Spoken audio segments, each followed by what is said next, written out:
Hello, everyone. This is Tom Fox. I'm the Compliance Evangelist, and I'd like to welcome you to another special series on the Compliance Podcast Network of Adventures in Compliance.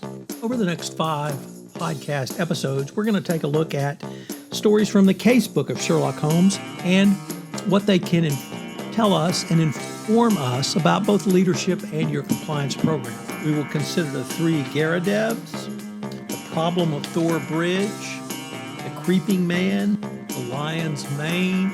We'll conclude with the Veiled Lodger. I know you will find them illuminating, and as an aficionado of Sherlock Holmes, it's a lot of fun.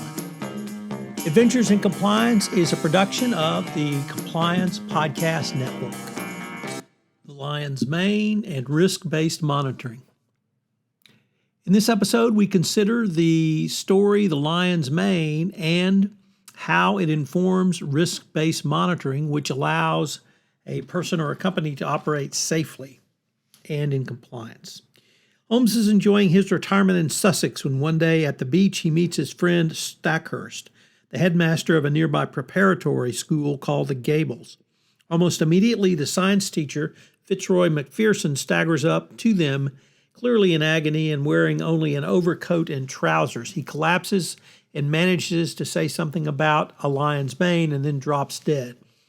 He is observed to have red welts all over his back, possibly administered by a flexible weapon of some kind, for the marks curve around his shoulders and around his ribs. Moments later, Ian Murdoch, the Gable science teacher, appears. Murdoch is an enigmatic fellow with an occasional bad temper who once threw McPherson's dog through a plate glass window. Although Murdoch is suspected, he has an alibi. Subsequently, Murdoch is seen with the same welts on his back and in dire health. It turns out that he has been swimming in the same pond where both McPherson and his dog had been seen. Holmes returns to the pond and finds the deadly lion's mane jellyfish whose tentacles wrap around their victim and administer toxic poisons. Yesterday, I considered the Creeping Man as an introduction to risk management and compliance at the very top of the organization. Today, I want to discuss risk-based monitoring. Risk-based monitoring is really about continuous monitoring for those things which provide the most potential future risk to your organization. In other words, instead of a static risk registry that may come in part with forecasting, where you would say, we're trying to anticipate these risks, by using risk-based monitoring to review issues on an ongoing basis, and the models that are behind the risk-based modeling models, they're continuously refined based on incoming data. The problem for many companies, though, is that they are siloed not only in their data but also in their systems. This is partly because of the disparity of data systems, and there may not be tracking rigorous quantified information all the time. By using risk-based monitoring, you can begin to see things in almost real-time based trends of real data that you can jump on and try to make adjustments before things get completely out of control. What are the implications for the compliance practitioner? Having access to information around sales, the sales process, and corporate largesse in areas from corporate social responsibility work to gifts, travel, and entertainment to conferences for customers and end users. With such risk-based monitoring, a compliance professional has the opportunity to see trends developing which could allow an intervention for the prescriptive solution which would prevent an issue from becoming a Foreign Corrupt Practices Act violation. Yet you must guard against bias. Social media has rapidly accelerated the agility with which the public can change allegiance and direction. It used to be that when information dissemination was slower and more compartmentalized within regions and market segments, the market resistance to fluctuation was much more robust.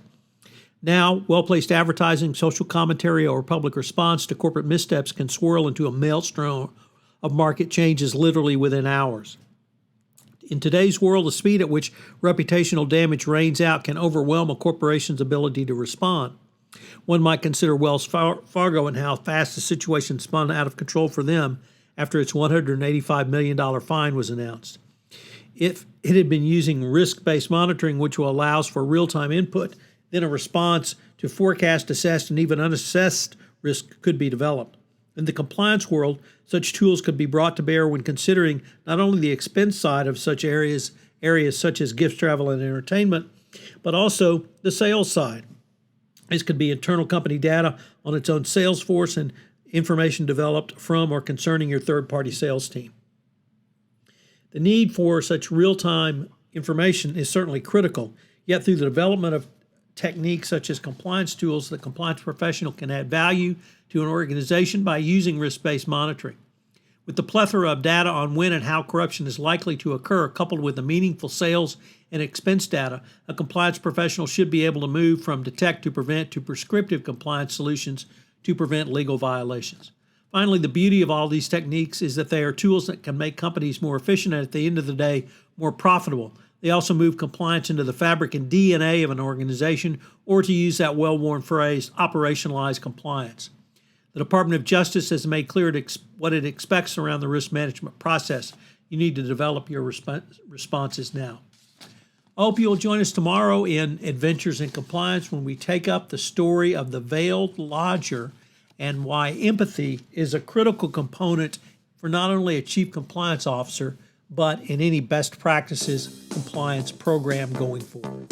For listening to this episode of Adventures in Compliance. If you have any questions on anything I've talked about, please feel free to contact me at tfox@tfoxlaw.com.